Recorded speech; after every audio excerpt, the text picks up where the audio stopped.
സുഹൃത്തെ, നിനക്ക് ഭാവിയിൽ എന്ത് ആകാൻ ആഗ്രഹം? എനിക്ക് യാതൊന്നും ആകാൻ ആഗ്രഹമില്ല. പണിയെടുക്കുക, 2.5 അടിക്കുക, സുഖമായിട്ട് കിടന്നുറങ്ങുക. ഒരു ടെൻഷനില്ല, യാതൊരു ടെൻഷനും ഇല്ല. ജീവിതത്തിൽ ഇങ്ങനെ ആകണം എന്ന ആഗ്രഹമൊന്നുമില്ല. ഒരാഗ്രഹമില്ല.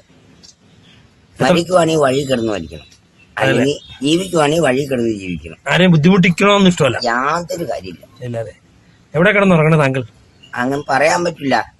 വൈകുന്നേരം എത്ര അടിച്ചേച്ച് പോകുന്നു അവിടെയായിരിക്കും എന്റെ കിടപ്പ്. ഒരു ദിവസം എത്ര പേർക്ക് അടിക്കും? ഒരു ദിവസം ഒരു 1/2 ലിറ്റർ മേളിൽ അടിക്കാനാണ് ചാൻസ്. അതല്ലേ, പണി കിട്ടണം പോലെ ഇരിക്കും. ജീവിതത്തിൽ ഒരു സുഖമൊന്നും നമുക്ക് വേണ്ട. ഒരു സുഖവും വേണ്ട. പരമാനന്ദ സുഖം ഇത് തന്നെ ധാരാളം. ആശുപത്രി ഉള്ളതുകൊണ്ട് ചോറും കഞ്ഞിയും കിട്ടുന്നു. ഇനി ആശുപത്രി ഇല്ലെങ്കിലും എനിക്ക് ചോറും കഞ്ഞിയും കിട്ടും. അതല്ലേ. പണി എങ്ങനെയൊക്കെ പോണു? പണി അത്യാവശ്യമൊക്കെ പണി കിട്ടുന്നുണ്ട്. പിന്നെ കിട്ടണ കാശ് ഗുണവുമില്ല, മൊത്തം കള്ളടിച്ച് തീരുക. വിവാഹം കഴിച്ചാൽ കുട്ടികളായിട്ട് ജീവിക്കാൻ ആഗ്രഹമുണ്ടോ? യാതൊരു ആഗ്രഹമില്ല. എന്താ കാരണം? കാരണം എന്ന് പറഞ്ഞു കഴിഞ്ഞാൽ ഈ ഒരു പെണ്ണിനെ കിട്ടിക്കഴിഞ്ഞാൽ ആ പെണ്ണ് 4 മാസം കഴിയുമ്പോൾ അടുത്ത ആളുടെ കൂടെ പോകും. അതിലും മറ്റും കെട്ടാണ്ടിരിക്കുക. കൊള്ളാം.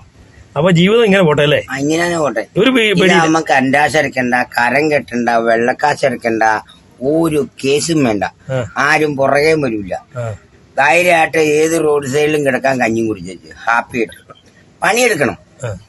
പോക്കറ്റിലും കാണിക്കുന്നത് പണിയെടുത്തിട്ട് പൈസ ഉണ്ടാക്കി അടിക്ക് പൂക്കുറ്റിയായിട്ട് നല്ല വലിയ പെര പണിയുന്ന കെട്ടിടത്തിൽ കൂടെ ഒക്കെ കയറിട്ടൊന്നങ്ങ് ഉറങ്ങുക. അവിടെ ആകുമ്പോ കരവും കെട്ടണ്ട, വാടകയും കൊടുക്കണ്ട, കണ്ടാശം എടുക്കണ്ട, വെള്ളക്കാശ് കൊടുക്കണ്ട, ഒന്നും വേണ്ട. പല പല വീട്ടിൽ കിടക്കാം.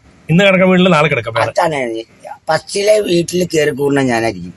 അത് കഴിഞ്ഞിട്ട് അവര് കയറി കൂടും. കൊള്ളാം, നീ മിടുക്കനാ. നന്നായി വരട്ടെ. ഓക്കെ.